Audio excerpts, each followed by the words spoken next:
अच्छा, सिखां दे राज विच महाराजा रणजीत सिंह विराज भी कुछ आर्ट फॉर्म ने. There was a Sikh school of art. Sikh school of art. It's known as a Sikh school of art. Maharaja Ranjit Singh the court which artist हुंदे सीगे क्योंकि उस वेले तां सेंटर विच अंग्रेज आ चुके सीगे ते आर्टिस्ट जेहड़े मुगलां दे कोर्ट विच काम करदे सीगे जिन्हों मुगल राजे अकबर वगैरह रखिया सी नहीं एज कोर्ट आर्टिस्ट. अंग्रेजां नूं समझ नहीं आई साडी गल, उन्होंने बड़ी देर बाद समझ आई है, लेकिन वो फिर पंजाब चले गए और पंजाब विच एक शैली बनी उन्होंने सिख स्कूल ऑफ आर्ट कहने हैं ਜਿਹੜੇ ਕਿ ਸਾਡੇ ਉੱਥੇ ਬੁੰਗਿਆਂ ਦੇ ਵਿੱਚ ਪੇਂਟਿੰਗ ਹੋਈ ਹੈ, ਮਿਊਰਲ ਹੋਏ ਹੋਏ ਆ, ਫਰੈਸਕੋ ਹੋਈ ਹੋਈ ਹੈ, ਹਿਸਟਰੀ ਦੀ ਝਲਕ ਦਿਖਾਉਂਦੇ ਆ ਔਰ ਬਹੁਤ ਰਿਫਾਈਨਡ ਹੋ ਕੇ ਜਿਸਲੇ ਪੰਜਾਬ ਵਿੱਚ ਹੀ ਰੌਲਾ ਪਿਆ ਥੋੜਾ ਜਿਹਾ ਉਸ ਵੇਲੇ ਉਹ ਹਿਮਾਚਲ ਪ੍ਰਦੇਸ਼ ਉਹ ਵੀ ਤਾਂ ਪੰਜਾਬ ਹੀ ਸੀ. ਹਾਂ, ਹਿਮਾਚਲ ਕੁੱਲੂ ਤੱਕ ਪੰਜਾਬ ਸੀ. ਉਹਨੂੰ ਵੀ ਮੈਂ ਤਾਂ ਪੰਜਾਬੀ ਸਕੂਲ ਕਹੂੰਗਾ, ਹਾਲਾਂਕਿ ਉਹਨੂੰ ਪਹਾੜੀ ਸਕੂਲ ਕਹਿੰਦੇ ਆ. ਪਹਾੜ ਪੰਜਾਬ ਦੇ ਤੇ ਸਕੂਲ ਵੀ ਪੰਜਾਬ ਦਾ ਹੀ ਹੋਇਆ. ਸੋ ਉਹ ਪਹਾੜੀ ਸਕੂਲ ਸ਼ੈਲੀ ਜਿਹਨੂੰ ਕਹਿੰਦੇ ਆ ਪੇਂਟਿੰਗ ਵਿੱਚ ਬਸੋਲੀ ਦੀ ਹੈ, ਚੰਬਾ ਸਟਾਈਲ, ਕਾਂਗੜਾ ਸਟਾਈਲ. ਉਹਦਾ ਜਵਾਬ ਮੁਗਲ ਆਰਟ ਵਿੱਚ ਨਹੀਂ ਮਿਲਦਾ. ਮੈਂ ਤੇ ਮੇਰਾ ਸਬਜੈਕਟ ਹੈ ਉਹ ਸਾਰਿਆਂ ਨਾਲ ਰਿਫਾਈਨਡ ਜਿਹੜਾ ਜਿਸ ਸੀ ਨਾ ਇੰਡੀਆ ਦੇ ਆਰਟ ਦਾ ਉਹ ਜਾ ਕੇ ਕਾਂਗੜੇ ਵਧਿਆ ਫੁੱਲਿਆ ਔਰ ਇੱਕ ਜ਼ਿਨਤ ਤੱਕ ਪਹੁੰਚਿਆ. ਉਹਨੂੰ ਮਿਨੀਏਚਰ ਸਕੂਲ ਆਫ ਆਰਟ, ਪਹਾੜੀ ਸਕੂਲ ਆਫ ਆਰਟ ਕਹਿੰਦੇ ਆ, ਉਹ ਵੀ ਪੰਜਾਬ 'ਚ. ਸੋ ਪੰਜਾਬ ਵਿੱਚ ਮੇਰਾ ਆਪਣਾ ਜਿਹੜਾ ਸਬਜੈਕਟ ਨਾ ਇਹ ਤੁਹਾਨੂੰ ਦੱਸਿਆ ਕਿ 6,500 ਸਾਲ ਸ਼ੁਰੂ ਹੋਇਆ ਅੱਜ ਤੱਕ ਤੁਰਿਆ ਆਉਂਦਾ. ਕਈ ਲੋਕ ਆਏ, ਕਈ ਲੋਕ ਚਲੇ ਗਏ, ਅਸੀਂ ਸਿੱਖ ਲਿਆ ਕਿਸੇ ਕੋਲੋਂ, ਉਹਨੂੰ ਇੰਬਾਈਬ ਕਰ ਲਿਆ ਔਰ ਇਹ ਸਕੂਲ ਬਣੇ ਆ, ਇਹ ਐਗਜ਼ਿਸਟ ਕਰਦੇ ਆ ਹਿਸਟਰੀ ਵਿੱਚ ਔਰ ਮਿਊਜ਼ੀਅਮ ਵਿੱਚ. ਅੱਛਾ, ਅੰਗਰੇਜ਼ਾਂ ਦੇ ਰਾਜ ਵਿੱਚ ਵੀ ਕੋਈ ਪ੍ਰਗਤੀਆਂ ਹੋਈਆਂ ਆਰਟ ਵਿੱਚ? ਅੰਗਰੇਜ਼ਾਂ ਨੂੰ ਪਹਿਲਾਂ ਦੱਸਿਆ, ਅੰਗਰੇਜ਼ਾਂ ਨੂੰ ਆਰਟ ਸਮਝ ਨਹੀਂ ਆਇਆ ਸਾਡਾ. ਉਹਨੂੰ ਕਰਾਫਟ ਵਾਰਟ ਕਰਕੇ ਨਾ ਉਹਨੇ ਕਹਿੰਦਾ ਫਿਰ ਰਿਜੈਕਟ ਜਿਹਾ ਕਰਨ ਦੀ ਕੋਸ਼ਿਸ਼ ਕੀਤੀ. ਪਰ ਜਿਹੜੇ ਸਮਝਦਾਰ ਆਰਟਿਸਟ ਸੀ ਨਾ ਉਹ ਹਿੰਦੂ ਰਾਜਿਆਂ ਕੋਲ, ਸਿੱਖ ਰਾਜਿਆਂ ਕੋਲ, ਰਣਜੀਤ ਸਿੰਘ, ਹਿੰਦੂ ਰਾਜੇ ਸੰਸਾਰ ਚੰਦ ਕਾਂਗੜੇ ਦਾ ਰਾਜਾ, ਉਹਨਾਂ ਨੇ ਕਿਹਾ ਵੀ ਇਹ ਤਾਂ ਸਾਡੇ ਮੁਲਕ ਦੀ ਕਰੀਮ ਆ, ਉਹਨੇ ਰੱਖ ਲਿਆ. ਉਹਨੂੰ ਤਾਂ ਕੱਢਤੇ ਕਿਉਂਕਿ ਮੁਗਲ ਹਾਰ ਗਏ, ਅੰਗਰੇਜ਼ਾਂ ਨੂੰ ਸਮਝ ਨਹੀਂ ਆਈ ਆਰਟ ਦੇ. ਉਹ ਕਹਿੰਦੇ ਆਰਟ ਵਾਟ ਕੀ ਹੁੰਦਾ, ਉਹ ਤਾਂ ਲੁੱਟਣ ਆਏ ਸੀਗੇ ਤੇ ਉਹਨੇ ਕੱਢ ਦਿੱਤੇ. ਲੇਕਿਨ ਉਹ ਹਿੰਦੂ ਰਾਜੇ ਜਿਹੜੇ ਛੋਟੇ ਉਹਨੇ ਰੱਖ ਲਿਆ ਔਰ ਆਰਟ ਦੀ ਫਾਰਮ ਅੰਗਰੇਜ਼ਾਂ ਦੇ ਵੇਲੇ ਕਾਂਗੜਾ ਸਕੂਲ ਜਾਰੀ ਰਿਹਾ, ਪ੍ਰੈਸ਼ਰ ਦੇ ਅੰਡਰ ਵੀ ਜਾਰੀ ਰਿਹਾ. ਇਹ ਮੈਂ ਗੱਲ ਕਰਦਾ 100 ਸਾਲ 100 ਸਾਲ ਦੀ ਗੱਲ ਹੈ. ਅੱਛਾ, ਚਲੋ ਹੁਣ ਅਸੀਂ ਆਉਣੇ ਆਧੁਨਿਕ ਯੁੱਗ ਦੇ ਵਿੱਚ. ਪੰਜਾਬ ਦੇ ਵਿੱਚ ਕੀ ਪ੍ਰਗਤੀਆਂ ਹੋਈਆਂ, ਕਿਹਨਾਂ ਨੇ ਇਹਦੇ ਵਿੱਚ ਵੱਧ ਚੜ ਕੇ ਹਿੱਸਾ ਪਾਇਆ ਤੇ ਉਹਦੀ ਬਾਬਤ ਦੱਸੋ. ਕਲਾਸੀਕਲ ਆਰਟ ਜਿਹੜਾ ਨਾ ਜਿੱਦਾਂ ਮਨੀਏਚਰ, ਗੰਦਾਰਾ ਹੈ, ਪ੍ਰਿਮਿਟਿਵ ਜਿਹਨੂੰ ਕਹਿੰਦੇ ਆਪਾਂ ਮੋਹਨਜੋਦਾਰੋ ਤੋਂ ਲੈ ਕੇ, ਇਹਦੀ ਇੱਕ ਲੜੀ ਆ ਮਾਡਰਨ ਆਰਟ ਵੀ. ਆਰਟ ਕਦੇ ਕੋਈ ਜੰਪ ਨਹੀਂ ਹੁੰਦਾ. ਆਦਮੀ ਅੱਜ ਨਹੀਂ ਜੰਮਿਆ, ਆਦਮੀ ਬੜੇ ਹਜ਼ਾਰਾਂ ਸਾਲ ਪਹਿਲਾਂ ਜੰਮਿਆ ਹੈ. ਉਹ ਕੀੜਾ ਜਿਹਨੂੰ ਕਹਿੰਦੇ ਆਪਾਂ, ਉਹ ਜੀਨ ਹੈਗਾ ਔਰ ਉਹ ਜੀਨ ਜਿਹੜਾ ਕਾਂਗੜਾ ਸਕੂਲ ਚੋਂ, ਸਿੱਖ ਸਕੂਲ ਚੋਂ, ਮੁਗਲ ਸਕੂਲ ਚੋਂ, ਪਰਸ਼ੀਅਨ ਇਨਫਲੂਐਂਸ ਤੋਂ, ਗੰਦਾਰਾ ਸਕੂਲ ਚੋਂ, ਉਹ ਹਾਲੇ ਤੱਕ ਜੀਂਦਾ. ਉਹਦੀ ਫਾਰਮ ਬਦਲਦੀ ਹੈ, ਸ਼ੇਪ ਉਹੀ ਰਹਿੰਦੀ ਹੈ, ਐਸੈਂਸ਼ੀਅਲ ਉਹਦਾ ਨਾ ਕੰਟੈਂਟ ਉਹੀ ਹੈ. ਹੁਣ ਐਕਸਪੈਰੀਮੈਂਟ ਆਰਟ ਵਿੱਚ ਬੜਾ ਹੁੰਦਾ. ਮੈਂ ਆਪ ਐਕਸਪੈਰੀਮੈਂਟਲ ਆਰਟਿਸਟ ਹੈਗਾ. ਐਕਸਪੈਰੀਮੈਂਟ ਕਰਨ ਵਾਲੇ ਤੁਹਾਨੂੰ ਖੁਸ਼ੀ ਹੋਗੀ ਸੁਣ ਕੇ ਜਿਹਨੇ ਪਹਿਲੀ ਵਾਰ ਐਕਸਪੈਰੀਮੈਂਟ ਕੀਤਾ ਆਰਟ ਵਿੱਚ, ਐਡਵਾਂਸਡ ਆਰਟ ਵਿੱਚ, ਉਹ ਵੀ ਅਮ੍ਰਿਤਾ ਸ਼ੇਰਗਿੱਲ ਇੱਕ ਪੰਜਾਬੀ ਕੁੜੀ ਸੀ. ਅੱਛਾ, ਜਿਹਨੇ ਪੈਰਿਸ ਪੜ੍ਹ ਕੇ, ਹੰਗਰੀ ਜੰਮੀ, ਉਹ ਪੈਰਿਸ ਪੜ੍ਹੀ ਔਰ ਦਰਬਾਰ ਸਾਹਿਬ ਜਾ ਕੇ ਪੇਂਟਿੰਗਾਂ ਬਣਾਈਆਂ ਉਹਨੇ, ਸਿੱਖਾਂ ਦੀ ਕੁੜੀ, ਔਰ ਬੜੀ ਯੰਗ ਮਰ ਗਈ. ਜੋ ਉਸ ਕੁੜੀ ਦੀ ਦੇਣ ਆ ਇੰਡੀਅਨ ਜਿਹੜੀ ਮਾਡਰਨ ਆਧੁਨਿਕ ਕਲਾ ਦੀ ਪੇਂਟਿੰਗ, ਮੇਰੇ ਸਬਜੈਕਟ ਦੀ ਜਿਹੜੀ ਹਿਸਟਰੀ ਹੈ ਨਾ, ਉਹ ਅਮ੍ਰਿਤਾ ਸ਼ੇਰਗਿੱਲ ਤੋਂ ਸ਼ੁਰੂ ਹੁੰਦੀ, ਟੈਗੋਰ ਤੋਂ ਨਹੀਂ ਸ਼ੁਰੂ ਹੁੰਦੀ. ਐਕਸਕਿਊਜ਼ ਮੀ, ਟੈਗੋਰ ਦੀ ਗੈਲਰੀ ਆਪਣੀ national gallery of modern art ਵਿੱਚ ਛੋਟੀ ਆ, ਅਮ੍ਰਿਤਾ ਸ਼ੇਰਗਿੱਲ ਦੀ ਬੜੀ ਆ. ਅੱਛਾ, ਆਪਣੇ ਜਿਹੜਾ ਨੈਸ਼ਨਲ ਮਿਊਜ਼ੀਅਮ ਦਿੱਲੀ, ਅੱਛਾ, ਜੈਪੁਰ ਹਾਊਸ ਵਿੱਚ. ਔਰ ਅਮ੍ਰਿਤਾ ਸ਼ੇਰਗਿੱਲ ਨੇ ਇੱਕ ਨਵੀਂ ਇਮੇਜ ਜਿਹੜਾ ਕਿ ਯੂਰਪ ਦਾ ਐਡਵਾਂਸਡ ਆਰਟ ਸੀ, ਟੈਕਨੀਕ ਕਿੱਥੋਂ ਸਿੱਖ ਗਈ.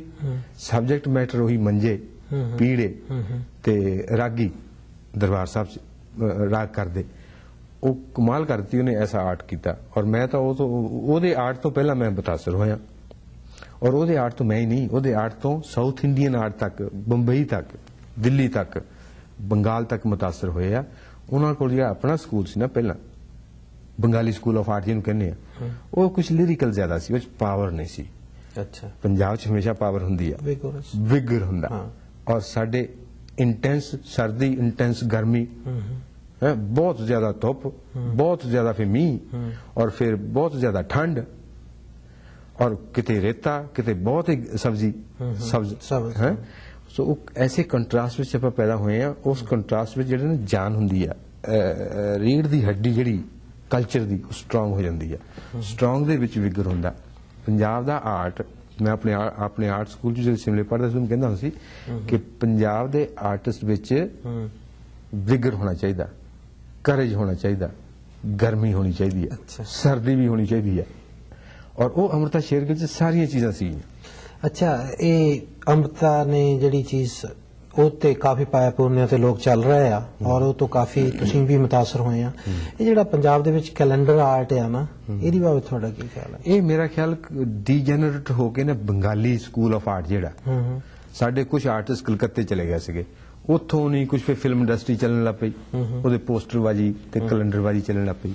ਇਸ ਕਰਕੇ ਡੀਜਨਰੇਟ ਹੋ ਕੇ ਬਾਜ਼ਾਰ ਆਰਟ ਕਹਿੰਦੇ ਇਹਨੂੰ ਅਸੀਂ, ਕੈਲੰਡਰ ਆਰਟ ਕਹਿੰਦੇ ਆ। ਉਹ ਬੜਾ ਮਸ਼ਹੂਰ ਹੋ ਗਿਆ ਕਿਉਂਕਿ ਉਹ ਆਮ ਲੋਕਾਂ ਦੇ ਸਮਝ ਆਉਣ ਲੱਗ ਪਿਆ ਔਰ ਆਮ ਲੋਕਾਂ ਨੇ ਕਿਹਾ ਵੀ ਇਹੀ ਆਰਟ ਹੁੰਦਾ, ਇਸ ਕਰਕੇ ਪਪੂਲਰ ਹੋ ਗਿਆ।